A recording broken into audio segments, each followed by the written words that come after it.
Thank you, Mr. Chairman, and congratulations, by the way, on your elevation to this great post. We know you'll do a great job. This is truly a historic time. I don't need to remind us that the nation has found itself at a crossroads. The 112th Congress has been solely focused on reining in out-of-control spending, getting our economy back on track, and putting Americans back to work. It's all about jobs. I reiterate, getting our economy back on track to create jobs and provide opportunity. With unemployment still hovering around 10% under this administration, this is unquestionably our top priority as a country and our chief responsibility as legislators, policymakers, and, yes, administrators.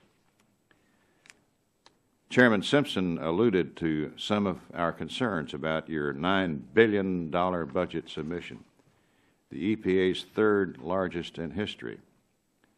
While we're borrowing 42 cents on every dollar we spend, we're borrowing 42 cents on every dollar of the $9 billion that you're asking for. That staggering figure is in and of itself disconcerting.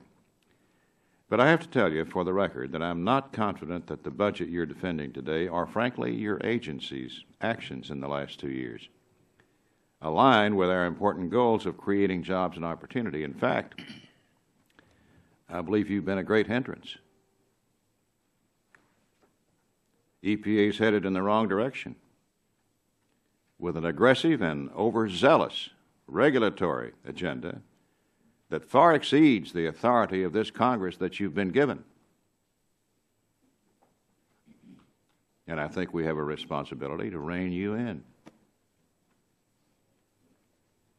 The Committee on Oversight and Government Reform recently released a report identifying over 60 regulatory actions recently taken by the EPA that could have negative impacts on job creation. 60 different ones.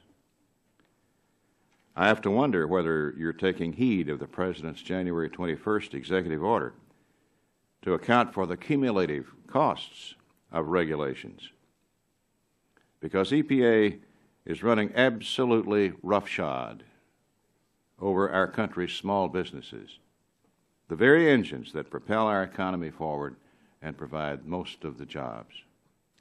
And you've hit every sector of the economy: agriculture, manufacturing, construction, transportation, and the lifeblood of my region of the country, Appalachian coal mining. Wrong-headed greenhouse gas regulations, so-called guidance on surface mining, the retroactive veto of a coal permit that has undergone more than a decade of environmental review, reopening a long-standing definition of, quote, fill material, quote, that could have devastating impacts on the mining sector nationwide. All represent constitutionally dubious legislation by regulation. I think you've exceeded your authority by far. A number of these matters are being adjudicated by the courts even as we speak. We've corresponded, you and I, on a number of these topics, and so you're aware that my people feel like EPA has taken dead aim at an industry that sustains 20,000 high-paying jobs in my state of Kentucky and supplies the fuel to power 50% of our nation at a low cost. Our speaker in recent weeks has reiterated the need for adult conversations about the fiscal challenges that confront the country. And I hope that's what we can accomplish here today, an adult conversation. Thank the Chairman. Thank you, Chairman. The ranking member, Mr. Chairman. Thank you, Mr. Chairman. In June 2009, EPA signed a memorandum of understanding with the Corps of Engineers and the Interior Department to, quote, reduce the harmful environmental effects of Appalachian surface coal mining, quote, And in conjunction, EPA then later released what was called guidance, which puts in place unachievable thresholds for water quality measurements, which everyone but you believe are arbitrary and based on unsound science. Preempted well-established state water quality programs. Targets only coal mining, specifically Appalachian coal mining, when the Clean Water Act applies to industries such as road construction, development, farming, construction, and the like. A Senate committee told us that these so-called guidances is, quote, having a deleterious effect on rural jobs, energy production, and small businesses in Appalachia, quote. 190 permits were expected to produce 2 billion tons of coal, support over 80,000 jobs and 81 businesses, and yet the 190 applications has been practically all denied. Only 6 permits issued since 2009.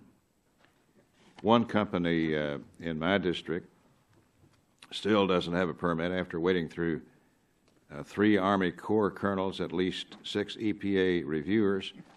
They've invested an additional $1.5 million to deal with EPA regulatory hurdles. And the longer the permitting process takes, the higher these costs become. On average, coal companies can expect to pay $2 to $3 more per ton to mine coal with a 5-year permit process. And guess who pays the cost of that? It's the people that use electricity.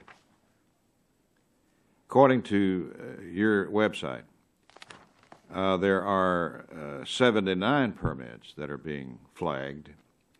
The Senate committee says there's 190. Whatever, you've only issued 6 in over 2 years. In your budget request, you're asking for more reviewers. I think 4 or 5 people.